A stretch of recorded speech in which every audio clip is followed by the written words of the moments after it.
महाकुंभ में हर किसी की इच्छा होगी कि वह इस आयोजन का हिस्सा बने और त्रिवेणी के जल में स्नान कर खुद को पवित्र करे। सभी के लिए यह संभव नहीं है और बहुत बड़ी संख्या ऐसे भी लोग की है जो चाहकर पवित्र घाटों पर नहीं पहुंच पाएंगे। अगर आप भी इन लोगों में शामिल है तो निराश होने की बिल्कुल भी जरूरत नहीं है।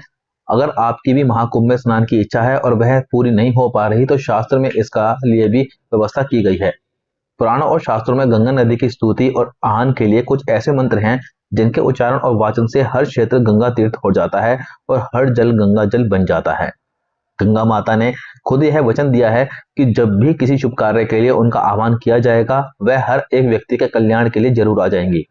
ऐसे में अमृत स्नान की विशेष तिथि में गंगा स्नान के दिव्य लाभ से आपको वंचित नहीं होना पड़ेगा।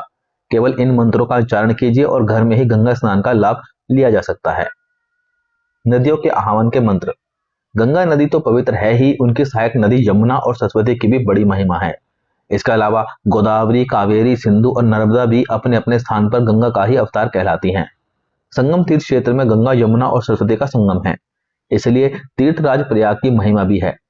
इसके अलावा गंगा की ही भांति इन सभी की नदियों की उत्पत्ति अलग अलग काल में ब्रह्मदेव के कमंडल से हुई है और इन्हें सप्तधारा कहा जाता है। इन सभी नदियों के ध्यान का मंत्र बहुत प्रभावी है जो स्नान के जल को गंगा जल और त्रिवेणी का बना देता है। इसलिए स्नान करने से पहले इस मंत्र का उच्चारण करें। इन मंत्रों से आपके अपने खुद के घर का आंगन कुंभ स्थल की तरह ही तीर्थ क्षेत्र बन जाएगा। गंगे च यमुने चैव गोदावरी सरस्वती नर्मदे सिंधु कावेरी जलसिमिन सतंद्री कुरु। इसी तरह गंगा स्रोत से लिया गया गांगे श्लोक भी बहुत पवित्र है।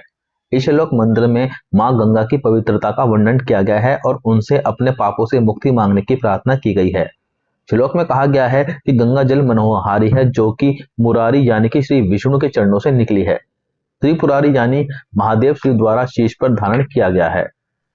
वहीं गंगा नदी की महिमा का वर्णन करते हुए एक श्लोक में कहा गया है कि जो मनुष्य 100 योजन दूर से भी गंगा जी का स्मरण करता है उसके सभी पाप दूर हो जाते हैं और वह अंत में विष्णु लोक चला जाता है।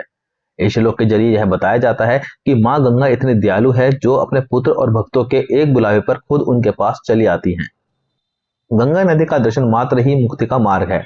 स्नान कर लेना तो सारे कर्म के बंधन काट लेना है, वहीं मां गंगा का स्मरण कई पुण्यों का भागी बनाता है। स्नान करते समय मां गंगा का एक सबसे छोटा सा और महत्वपूर्ण मंत्र का अगर वाचन किया जाए तो आपके जल पात्र का जल ही गंगा जल बन जाता है और इसका स्नान कुंभ स्नान जैसा ही फल देता है। बस मन शुद्ध होना चाहिए और भाव में भक्ति भी होनी चाहिए। इसी तरह यमुना नदी भी पौराणिक नदी है और इसमें भी स्नान का बहुत महत्व है। यमुना नदी सूर्य देव की पुत्री है और श्री कृष्ण भगवान की लीला की साक्षी है। इस नदी के तट पर कई प्राचीन तीर्थ भी स्थापित हैं। खुद श्री कृष्ण के इस जल में स्नान करने से इस नदी का जल भी गंगा के ही समान पवित्र माना गया है, इसलिए स्नान के समय इस नदी का भी आह्वान किया जाता है। इसका मंत्र भी कुछ ऐसा ही है। ऐसे वीडियोस के लिए वीडियो को लाइक शेयर, चैनल को सब्सक्राइब जरूर करें। धन्यवाद।